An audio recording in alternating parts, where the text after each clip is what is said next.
Continuamos hoje com as palestras pré-gravadas devido à pandemia do coronavírus. Hoje eu tenho um prazer especial de apresentar a professora Cláudia Bauser Medeiros, que vai falar sobre um assunto de extrema importância para a ciência em geral nos dias de hoje.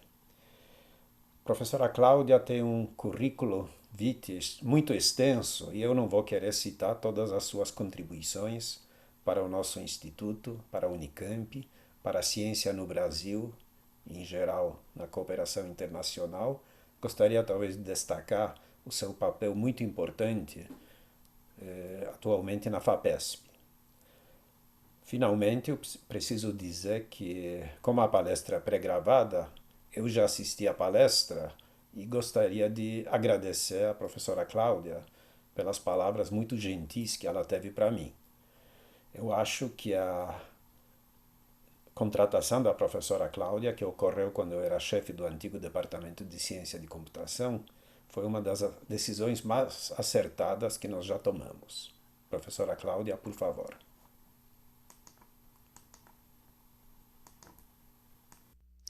Bom dia a todos. Meu nome é Cláudia Bauser Medeiros, eu sou professora titular na área de dados do Instituto de Computação da Unicamp e esta apresentação vai ser sobre ciência aberta e planos de gestão de dados de pesquisa.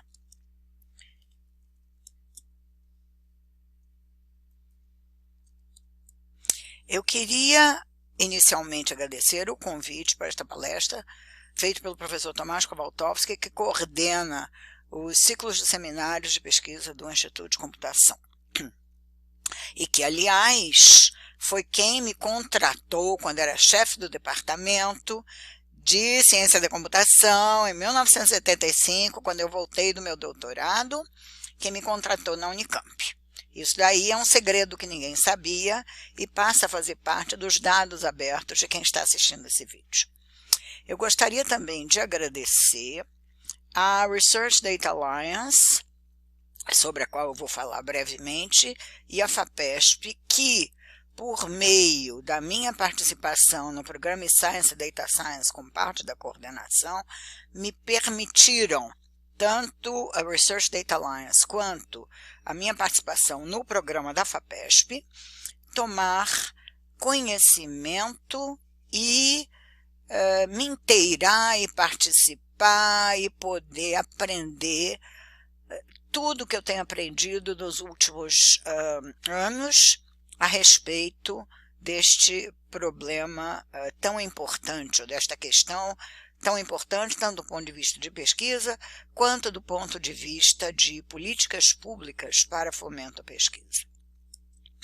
Então, começando pelo Research Data Alliance, é uma associação de cerca de 130 países, com atualmente mais ou menos 10 mil membros do mundo inteiro, que vão desde as pessoas que criam e gerenciam repositórios de dados locais, até os gestores nacionais de dados desses países e, inclusive, uma série de agências de fomento que participam ativamente via reuniões, via colaboração com as ações da Research Data Alliance. Eu convido a todos que estão assistindo de entrarem no site, se inscreverem, é livre e tem uma série de discussões muito interessantes, principalmente nos dias atuais, sobre políticas de gestão de dados e dados abertos.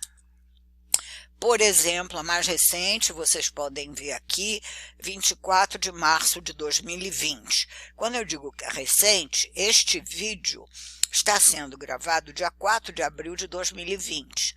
Ele vai ficar online durante não sei quanto tempo, então talvez no futuro não vai ser recente, mas ele é recente hoje e é sobre a mais nova iniciativa para a qual a Research Data Alliance foi convidada oficialmente por um comitê científico de gestão de políticas científicas da União Europeia para participar, para gerenciar um grupo voltado a políticas e recomendações de compartilhamento de dados abertos para fazer face à pandemia dos dias de hoje.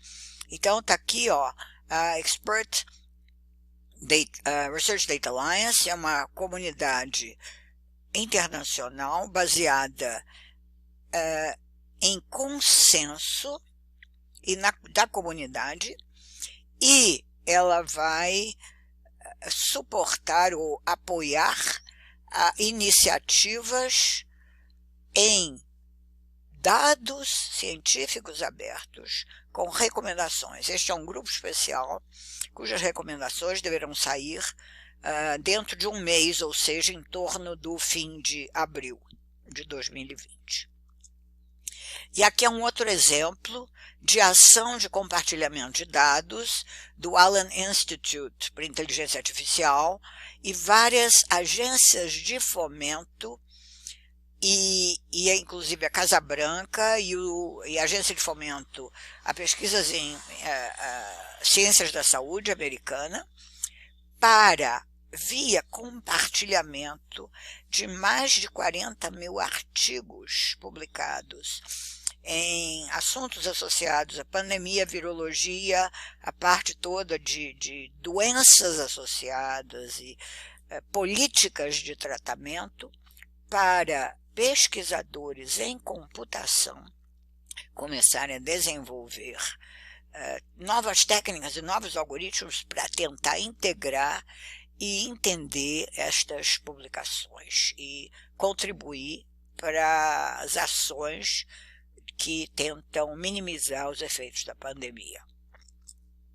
Do ponto de vista da FAPESP, a FAPESP é uma pioneira mundial em ciência aberta, é uma das pioneiras, e esta página daqui eu recomendo que todos os curiosos para saberem mais sobre o que a FAPESP tem feito nos últimos 20 anos em ações associadas à ciência aberta, eu convido a olharem esta página e eu vou ler.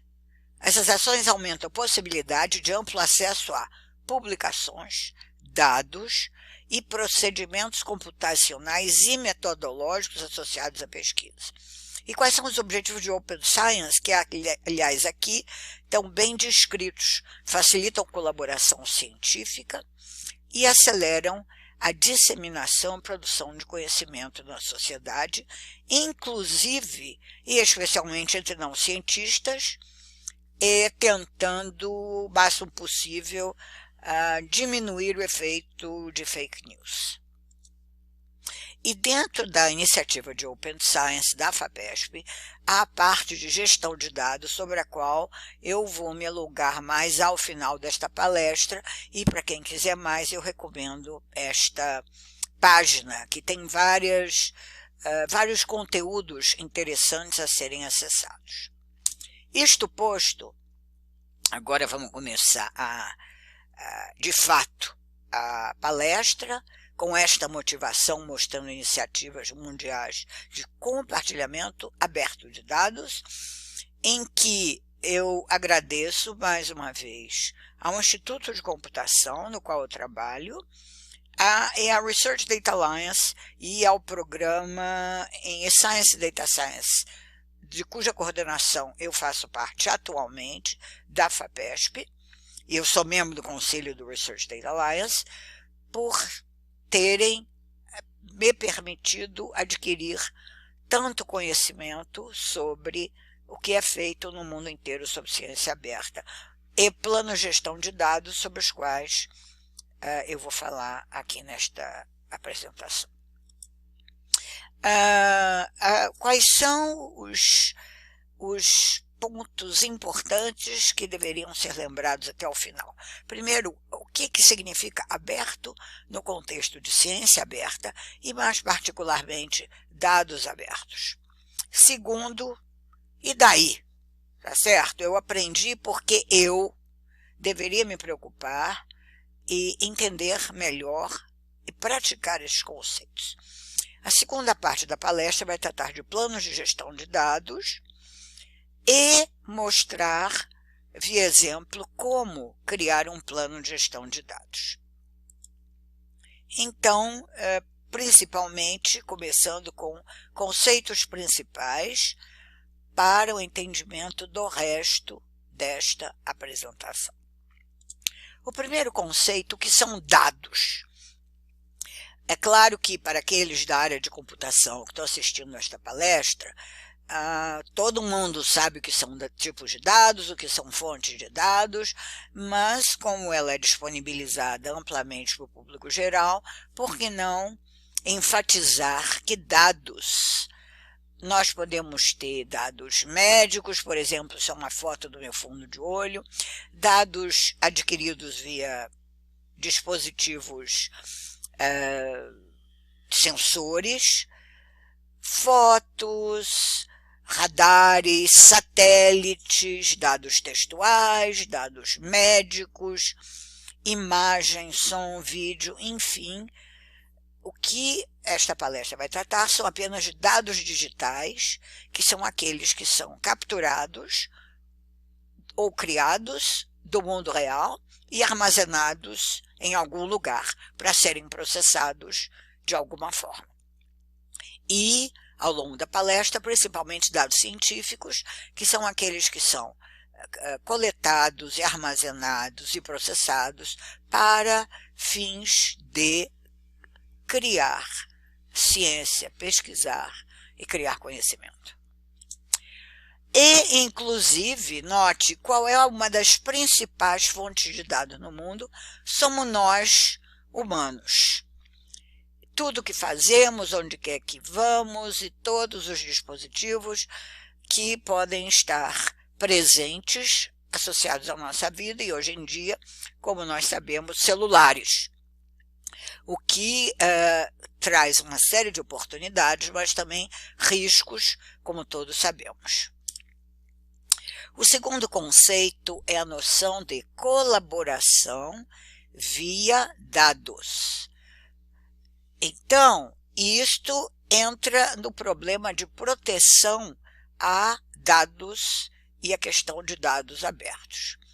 A colaboração via dados, ela é baseada no seguinte conceito, que também é o conceito de ciência dirigida pelos dados.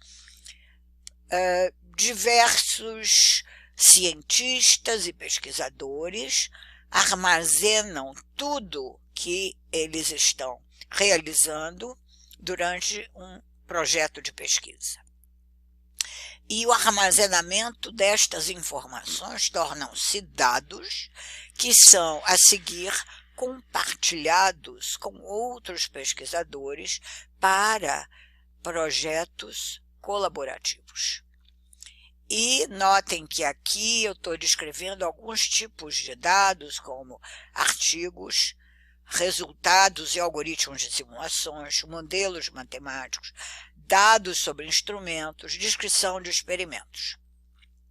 E o que é DMP? DMP, quando alguém prepara o seu projeto de pesquisa e quando vai desenvolvendo sua pesquisa, cria e desenvolve e mantém o plano de gestão de dados, que é um documento, se a gente considera um documento, mas é a estratégia que qualquer projeto de pesquisa deve planejar para que seus dados, durante e ao final desta pesquisa, possam ser reutilizados por outros, se for o caso, ou até pela própria pessoa.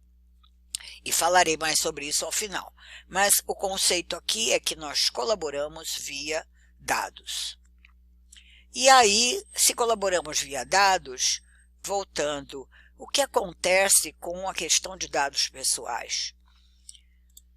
Isso daí é um artigo de novembro de 2019 sobre problemas encontrados por pesquisa em Alzheimer, desse pesquisador muito importante, chamado Francis Collins, de problemas que ele encontrou naquela época, em manter uma colaboração com outros países com troca de dados sobre Alzheimer, exatamente por causa das diferentes leis de proteção a dados pessoais, em particular as novas leis europeias de proteção de dados.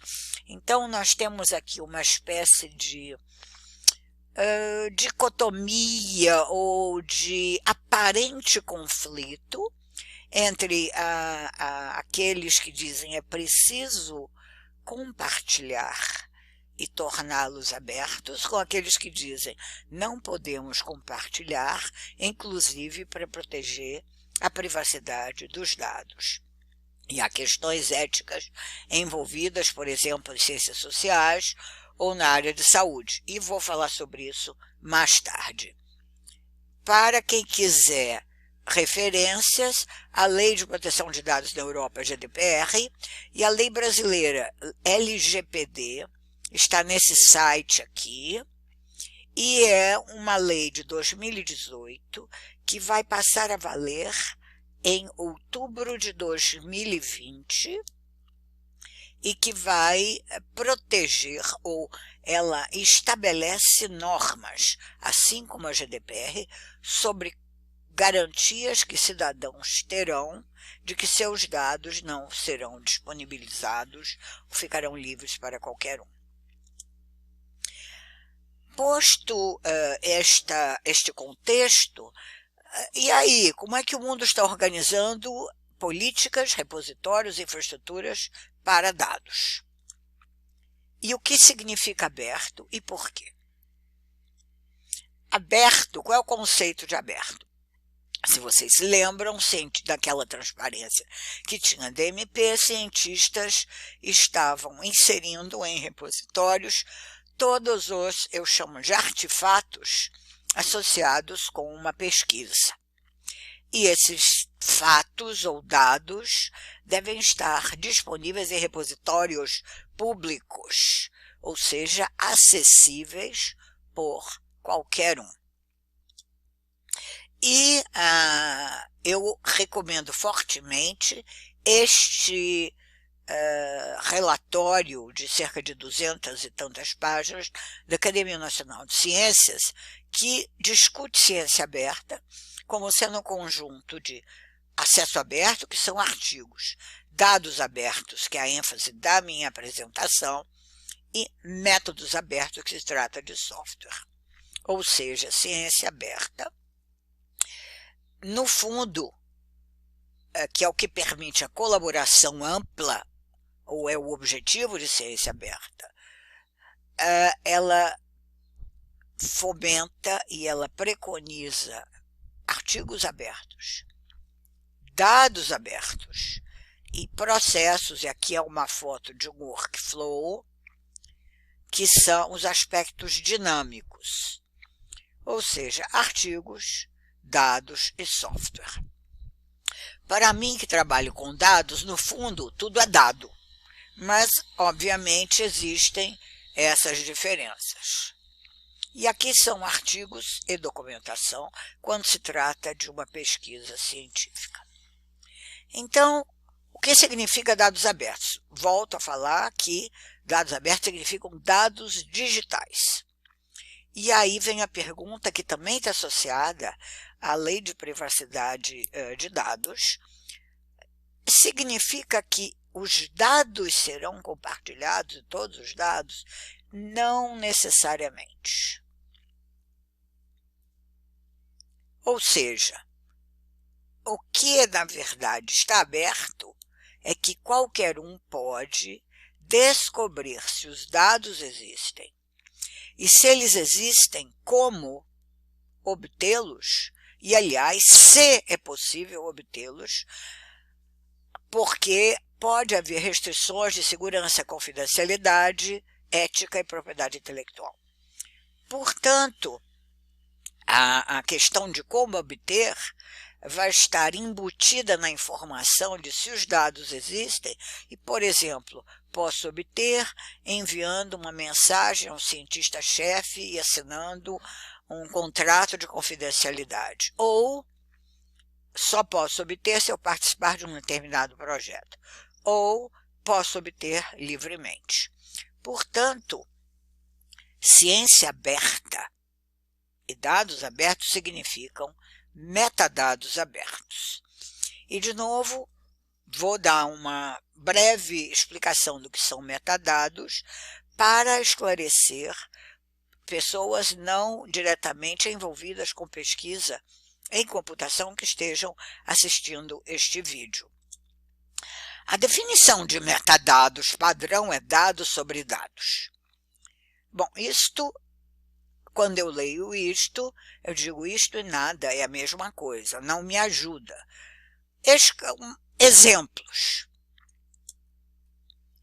Por exemplo, um frasco de remédio, ele tem no seu rótulo informação sobre o nome do remédio, a composição, a data de validade. Aqui coloquei também outro exemplo de metadados, uma caixa de sucrilhos, não estou fazendo propaganda, tem toda a composição dietética, informa o que é. E um outro exemplo de metadados está aqui embaixo, que se trata de metadados sobre um artigo científico. São metadados padrão. É o título, os autores, onde trabalham os autores, quando foi submetido e onde foi publicado. Então, isto significa que quando eu tenho estou buscando um artigo em algum repositório no mundo, eu não serei obrigada a ler artigo ou abrir artigo por artigo para verificar se é o artigo que me interessa, porque a informação de metadados, que muitas vezes também traz o resumo, já me diz do que trata aquele arquivo que contém o artigo. E, de uma forma análoga, eu não preciso abrir todo o frasco de remédio e fazer uma análise química para descobrir o seu conteúdo, porque os metadados são suficientes para descrevê-lo. Portanto, ciência aberta significa metadados abertos, ou seja, dado um conjunto de arquivos, eu sei o que eles contêm e se aquele conteúdo existe ou não, o que não significa que eu tenha acesso ao conteúdo do arquivo. Eu posso ir num supermercado, olhar a caixa de cereais, ou ir numa farmácia e ver o vidro de remédio, mas eu só posso comprar se eu tiver a receita e o dinheiro, por exemplo. Portanto, voltando, ciência aberta não significa tudo aberto. Significa que os metadados são abertos para poder se descobrir e correlacionar artigos, dados, software e tudo associado a um experimento. Então, nós podemos entender ciência aberta como composta de duas camadas de informação. A primeira contém os metadados e a segunda, os dados, os arquivos propriamente ditos para os quais os metadados estão apontando. Tudo bem? Alguma dúvida? Continuemos. Agora vamos ver aqui metadados em artigos. Nós sabemos, é algo que todo mundo conhece. Todo mundo que trabalha em ciência implicitamente entende o que são metadados sobre artigos. Mas é metadados sobre dados. Isso é uma questão bem diferente e continua em desenvolvimento no mundo e existem milhares de padrões diferentes sobre dados e software, dependendo dos cientistas, do domínio da aplicação. Então, agora descobrimos o que significa aberto. A segunda pergunta é, e daí? Eu sei o que é ciência aberta, por que eu deveria me preocupar? Eu já mencionei a questão da importância do compartilhamento. e como isso acelera o avanço do conhecimento e novas descobertas. Mas, politicamente, ciência aberta foi definida em 2018 pelo G7 como uma das 2017, da ciência no mundo. Ciência aberta é um dos 3 pilares, vejam aqui, do plano feito pela União Europeia para financiamento de toda a pesquisa europeia a partir de 2021 até 2027. Vai ser um programa, assim como o Horizonte 2020, que está terminando, foi um programa de vários anos de financiamento à pesquisa colaborativa. Este daqui é o programa a valer a partir de 2021. Primeiro pilar, Open Science, com infraestrutura de pesquisa e que vai ter um orçamento previsto de cerca de 35, só esta parte aqui, bilhões, com B de bola, de euros. Além do mais, a ciência aberta, no cenário internacional, virou uma política oficial fomentada e para certos itens obrigatória na América do Norte, Austrália e Nova Zelândia. Vai ser obrigatória para qualquer financiamento de projetos europeus e assim por diante. No Brasil, está dentro dos planos de governo aberto e de pesquisa aberta. E também no Brasil é um dos itens de várias das políticas da FAPESP, no entendimento de que pesquisa financiada com dinheiro público, seus resultados são públicos e devem ser compartilhados. Onde públicos, sempre lembrando, no caso de dados, não significa que os dados são abertos. Significa que qualquer um pode saber se eles existem e como acessá-los.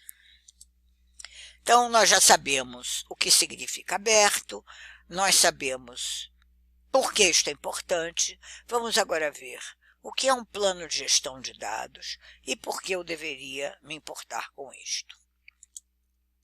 Então, vamos voltar aqui à ciência dirigida por dados. Nós sabemos que uma parte considerável de todas as pesquisas, hoje em dia, é apoiada por meios da ciência da informação, da tecnologia da informação. E que, inclusive até exacerbado nestes dias de trabalho à distância, a colaboração científica via dados é uma realidade e é o que está permitindo acelerar uma série de pesquisas no momento atual, que é o tópico atual. Lembrem-se que eu estou falando, hoje é dia 4 de abril de 2020. Há uma corrida mundial para descobertas e compartilhamento de dados associados à pandemia do Covid-19. Então, só que não adianta compartilhar sem planejar como os dados vão ser coletados, armazenados e disponibilizados. Se não este planejamento anterior, a única coisa que é disponibilizada são arquivos que só quem gerou consegue entender. E às vezes passados algumas semanas, e quem sabe até algumas horas, quem gerou não consegue mais entender. Por isso, inclusive, a importância dos metadados.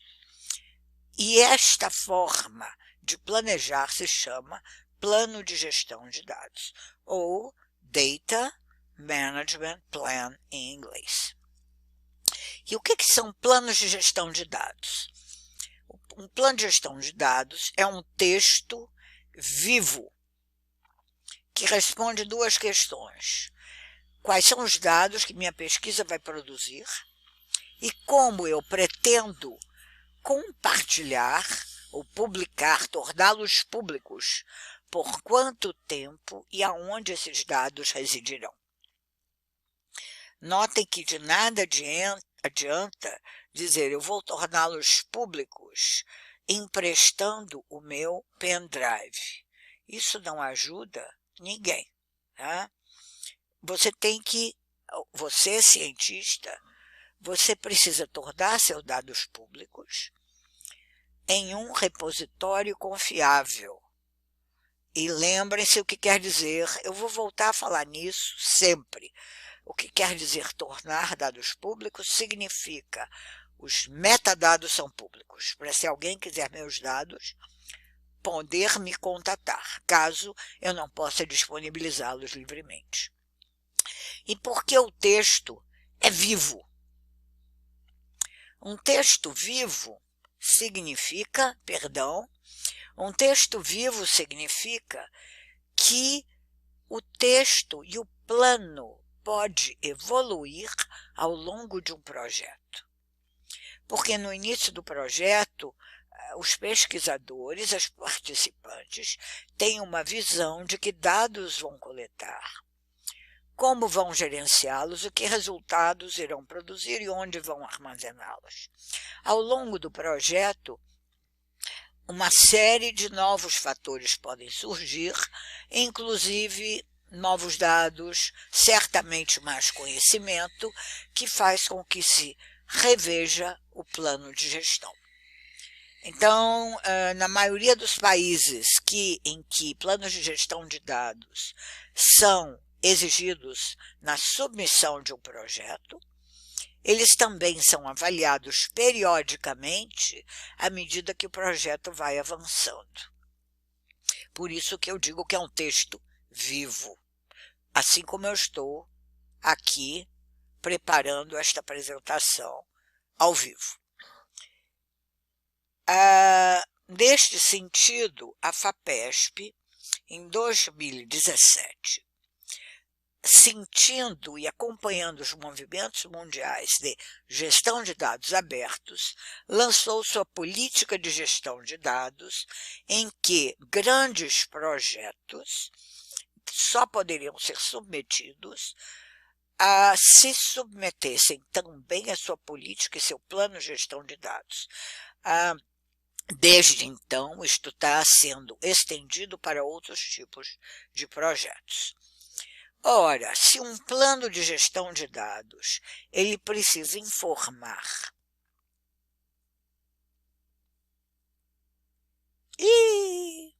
Desculpem. Se um plano precisa informar como e onde eu vou armazenar meus dados, que devem ser em repositórios confiáveis, necessariamente instituições que desenvolvem e que apoiam pesquisa têm que ter também a possibilidade de deixar os pesquisadores que elas empregam depositar seus dados de pesquisa. Então, da mesma forma, além de criar esta política, a FAPESP instituiu um grupo de trabalho com 7 universidades públicas que ficou encarregado de planejar e criar uma rede interconectada de repositórios de dados de pesquisa. Quem são essas instituições? A UFSCar, a Unifesp, a USP, a Unesp, o ITA, a UFABC e a Unicamp. E, posteriormente, um ano depois, a Embrapa se uniu a estas instituições via o CNPTIA, que é o Centro de Pesquisa e Informática da Embrapa, e esta coalizão junta essas 7 instituições de ensino e pesquisa públicas do Estado de São Paulo, envolvendo aproximadamente 48 campi, 12 mil professores, 170 mil alunos e centenas de pesquisadores em informática e agricultura de todo o Brasil via o CNPq Embrapa. E qual foi a missão destas instituições, deste grupo de trabalho? Cada instituição tinha um representante que trabalharam arduamente no grupo e cada um nas suas instituições para criar esta rede sobre a qual eu vou falar.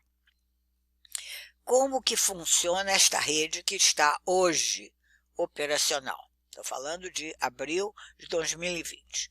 Cada uma das instituições participantes desenvolveu o seu próprio sistema de repositórios de dados de pesquisa e foi criado um coletador de metadados que toda noite vai buscar os metadados para disponibilizá-los de forma integrada. Um fato muito interessante associado a essa iniciativa é que cada uma destas instituições criou também, deixa eu voltar aqui às instituições, o seu próprio grupo de gestor de dados, que são grupos hoje permanentes, porque todas as instituições reconheceram a importância de disponibilização e compartilhamento de dados de pesquisa. E estes grupos gestores envolvem tanto pesquisadores de várias áreas, quanto representantes, geralmente, da reitoria ou da direção de pesquisa, e também o pessoal da biblioteca, porque o pessoal da biblioteca é que será e está sendo responsável pela curadoria e preservação de dados e metadados.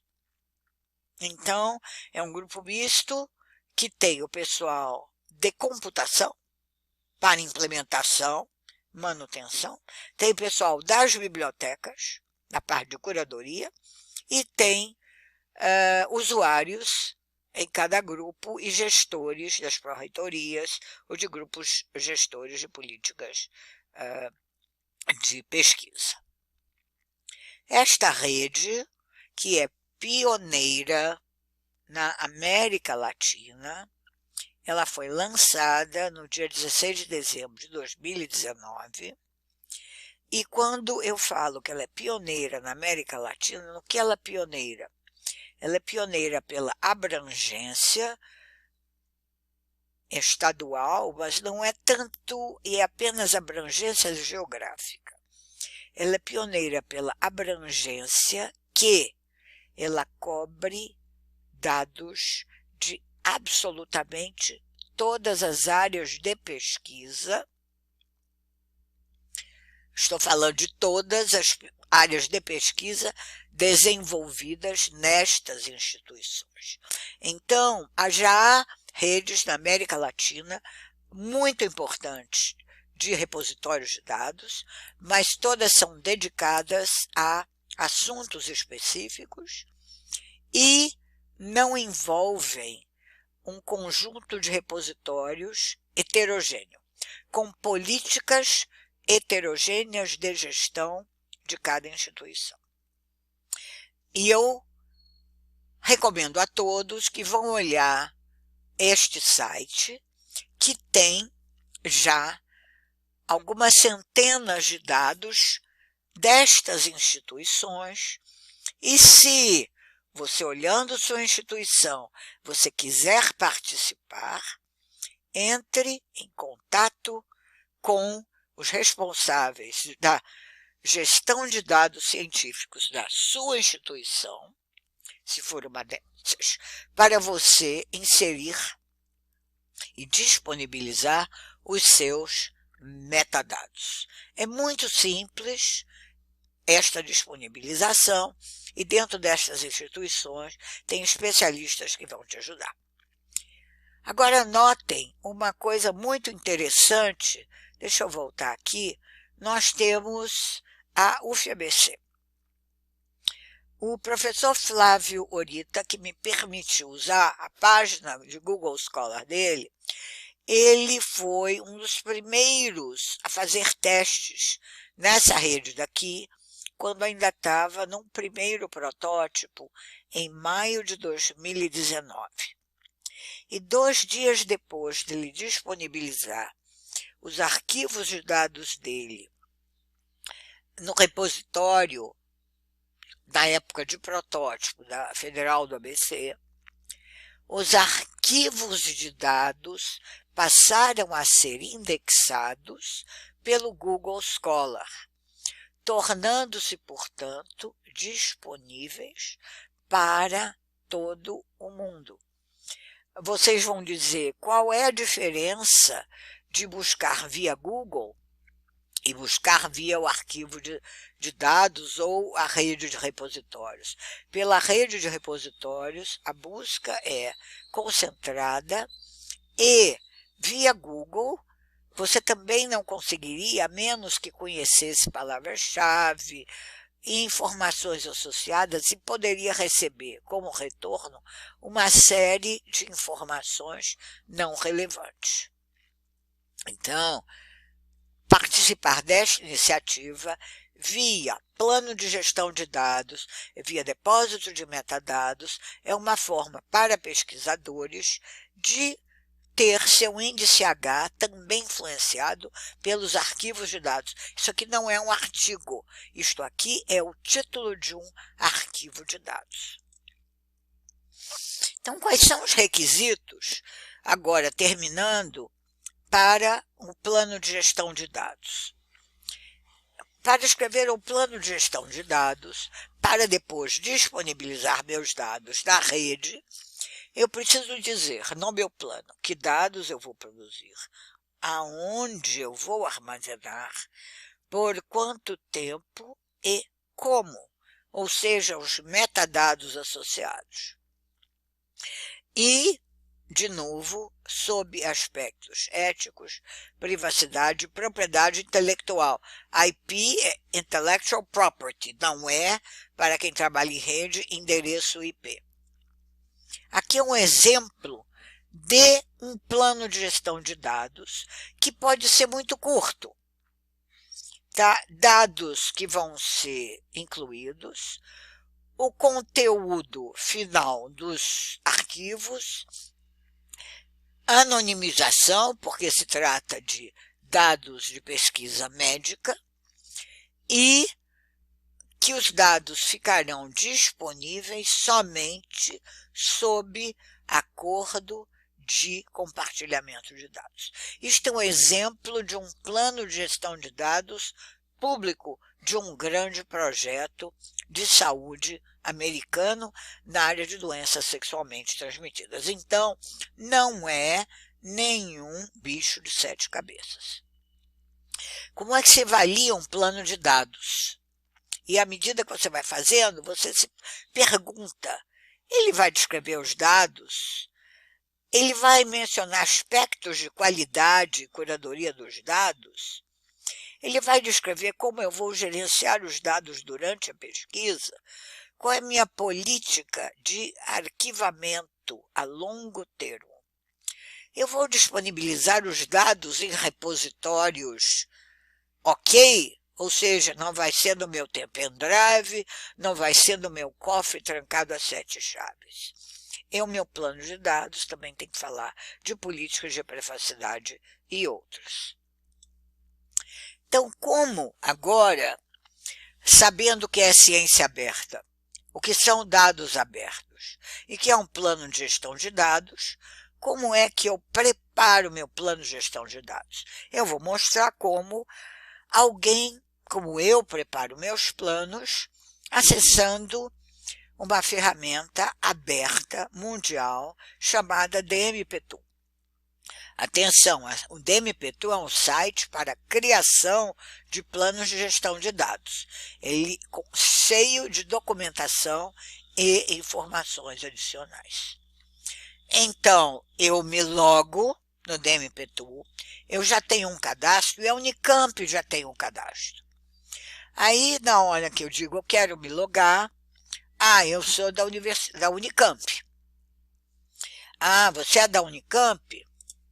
Então se autentique.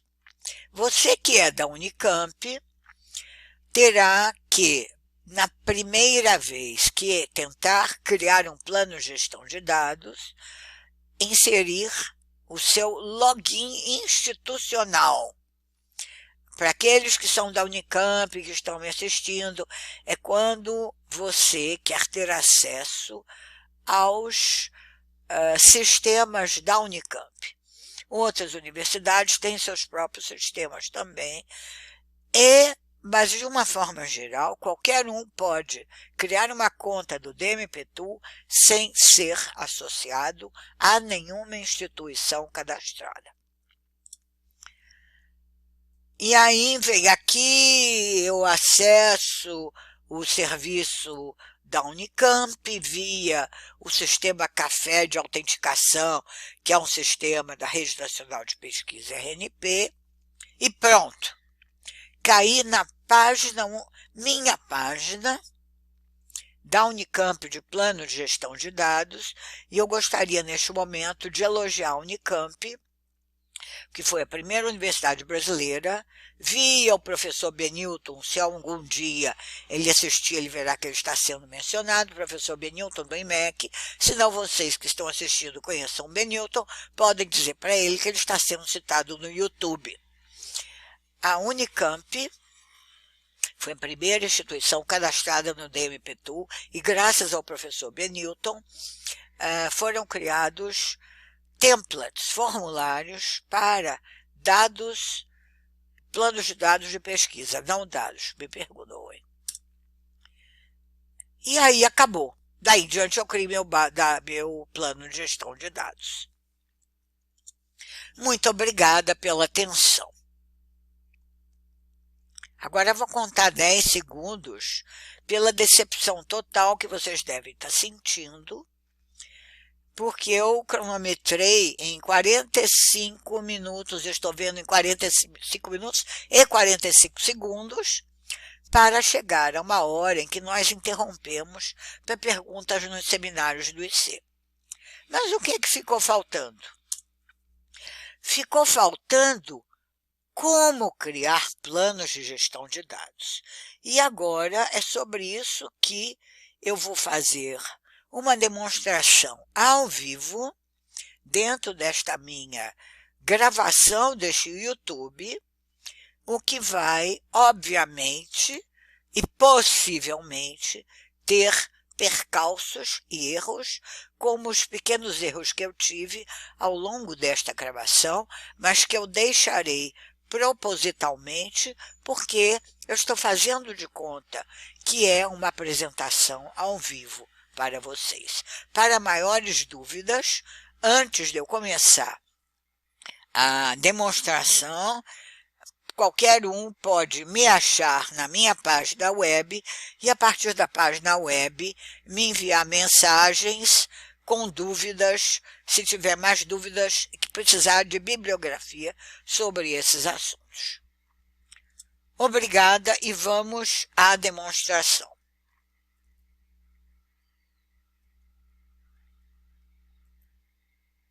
Ixi!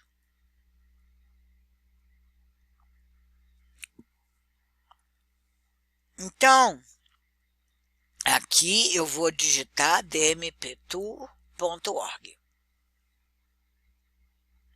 Aqui está a tela inicial no DMPTool. Eu vou fazer login, tá? Então, a minha instituição Unicamp está afiliada como DMPTool, mas se não for, eu posso muito bem me cadastrar e fornecer o meu endereço e-mail, tá?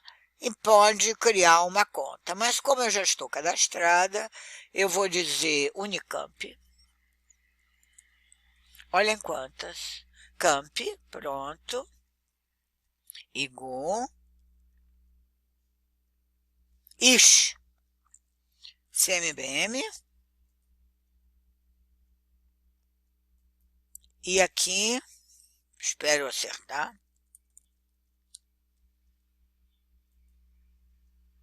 Pronto.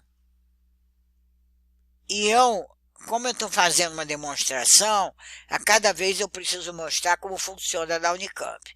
Então, eu só concordo em me contactar cada vez mais. E entrei na minha página dentro do DMPTU. Notem aqui, já tenho vários outros planos, e tem aqui a Renata Seste, que criou um plano na área de evolução clínica e alterações genéticas, usando o template Unicamp genérico, e para quem quiser, ela foi generosa o suficiente para disponibilizar esse plano, se alguém mais quiser ver como criar um plano. Então, entrei e vou criar um plano, tá bom? Clico em Create Plan e vou dar o nome aqui, Plano para Seminário IC Unicamp. Ok? A Universidade de Pesquisa, e eu não quero nenhum financiador associado. Eu poderia colocar financiadores, mas a FAPESP, o CNPq, as fundações e os órgãos de fomento brasileiros não têm templates específicos por várias razões, e uma delas é que essas instituições de fomento têm centenas de acordos com instituições no exterior, e as instituições no exterior às vezes obrigam um template específico. E eu vou fazer o Unicamp genérico, tá? Aplicável a todas as áreas. Então, o que eu preciso fornecer? Um título, a instituição, ou eu posso dizer que não tem nenhuma instituição, mas no caso eu não quis dizer, e agora eu vou dar Create. A Unicamp tem dois planos, um é o genérico, que é o que eu vou usar, e o outro é da área de Omics. Create Plan. E aí já tem funder, eu posso escrever o número do projeto, abstract do projeto, plano para demonstração e ser pronto, tá? Já tem meu nome, meu e-mail, e que outras universidades, e que outras recomendações eu posso querer adicionar para me dar dicas como fazer um plano. Vou só mostrar. Olha só quantas instituições têm dicas e linhas, guidances para fazer planos. Aí você pode clicar, deixa eu ver, Northwestern University, por exemplo,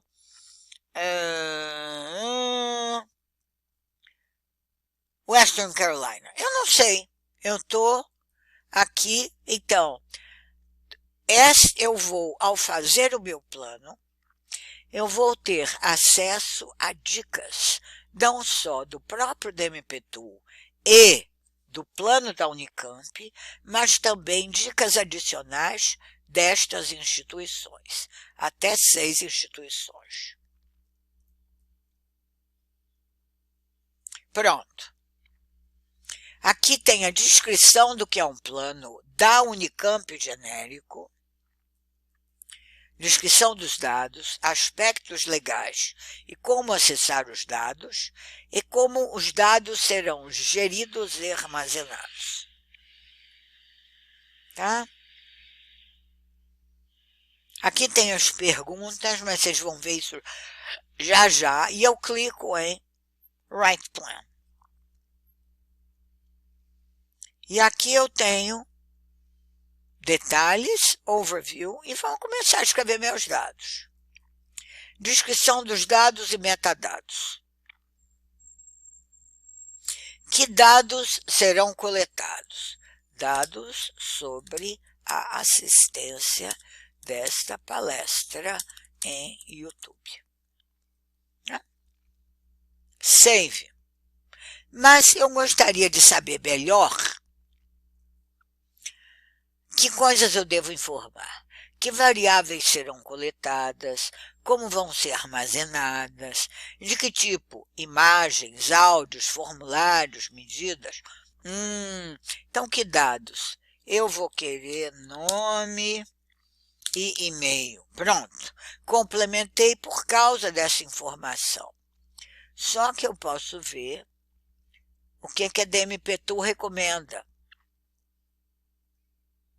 Olha o que a DMP-Tool recomenda. Sumário dos dados, como seus dados podem complementar e assim por diante. Vou fechar, é só para mostrar que eu posso ter ajuda de vários lugares. Tá? Notem que aqui já deu um pequeno pepino. Eu ia dizer, não tem dos outros lugares. Tem aqui da Unicamp, as dicas da Unicamp. As dicas da Northwestern. Olha só, o que significa metadados? Dados sobre dados. As dicas da WCU. E assim por diante. E as dicas da Unicamp. Continuando, então, que metadados você quer? Darwin Core. Tá? Que são dados, é um padrão de metadados para coleta de dados biológicos da natureza, plantas e animais, que não tem nada a ver, com certeza, sobre a assistência da palestra. Continuando, eu agora vou fazer save, salvei, e acabei a descrição de dados e metadados. Próximo, já respondi a 2 perguntas. Próxima pergunta, aspectos legais. Precisarei cuidar da anonimidade da audiência e nome e e-mail. Ou seja, basicamente, todos os dados serão secretos, a menos que tenha permissão de divulgá-los.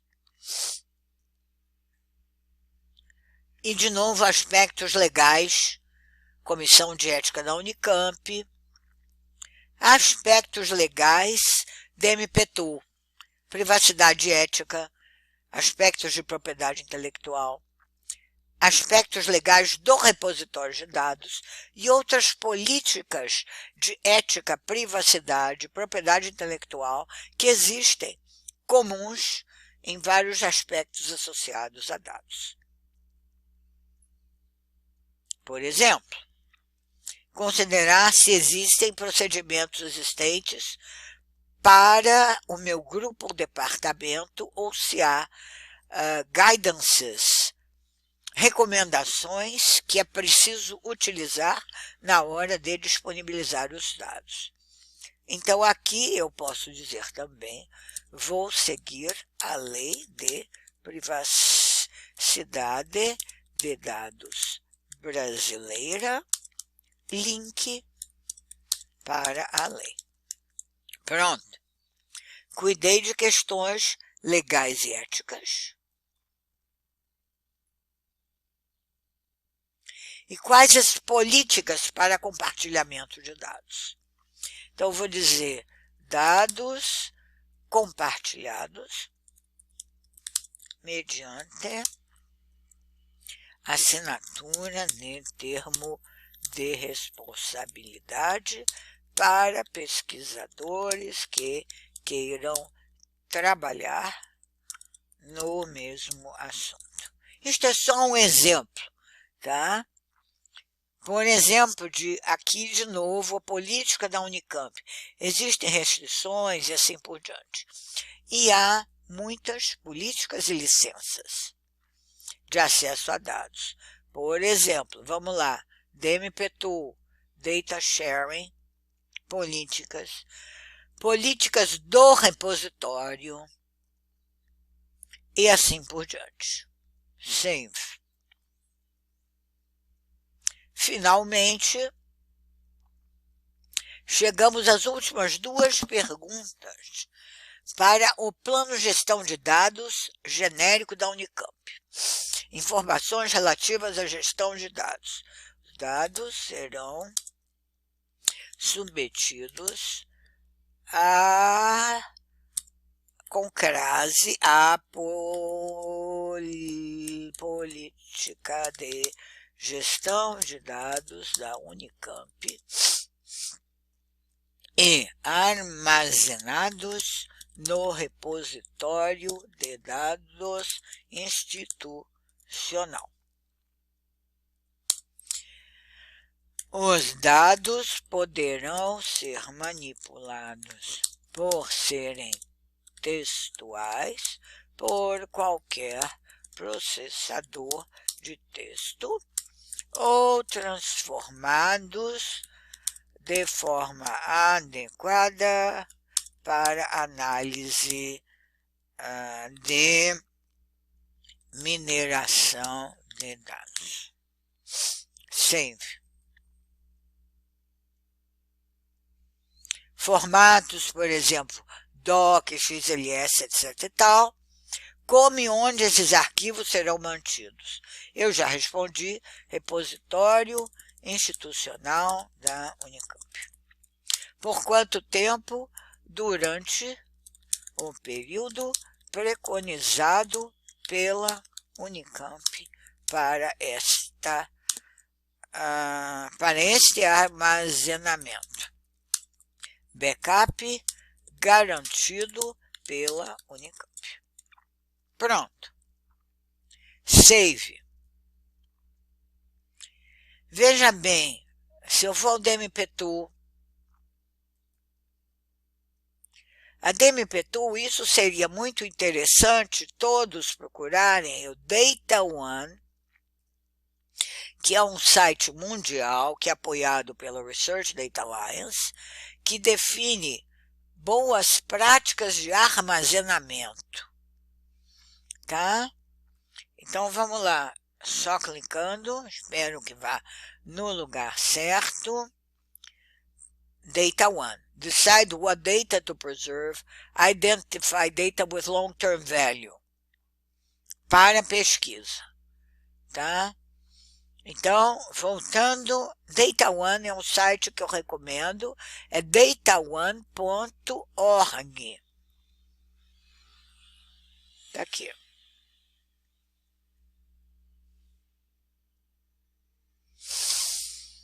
E aqui tem uma série de conselhos, existem inúmeros sites, mas o DataOne é bem abrangente.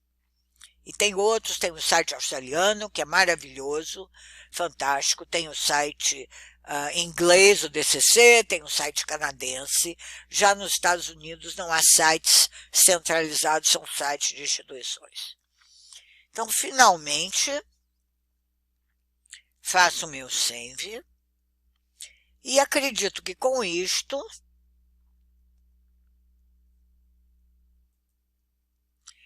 eu tenha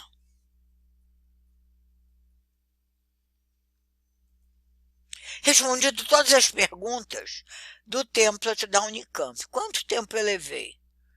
15 minutos, mas obviamente isso aí é um plano simulado onde eu escrevi qualquer coisa. Agora eu faço download. E ao fazer download, o PDF do meu plano é gerado. E se eu escrever share, este plano é compartilhado no site do DCC. Do DMP-Tool. Mas eu não quero, obviamente, compartilhar. Então, eu vou fazer logout. E não quero, obviamente, porque não se trata de um plano decente. E convido todos a olharem todos esses sites de que eu falei e, qualquer dúvida, como eu já disse, entrar em contato comigo, IC, Unicamp BR CMBM, está aqui eu, igualzinha como eu sou hoje, e agradeço mais uma vez ao professor Tomás Kowaltowski pelo convite e à Research Data Alliance e a FAPESP por tudo e todas as oportunidades e que tudo que eu venho aprendendo junto a estas instituições. E agora sim, obrigada e aguardo perguntas.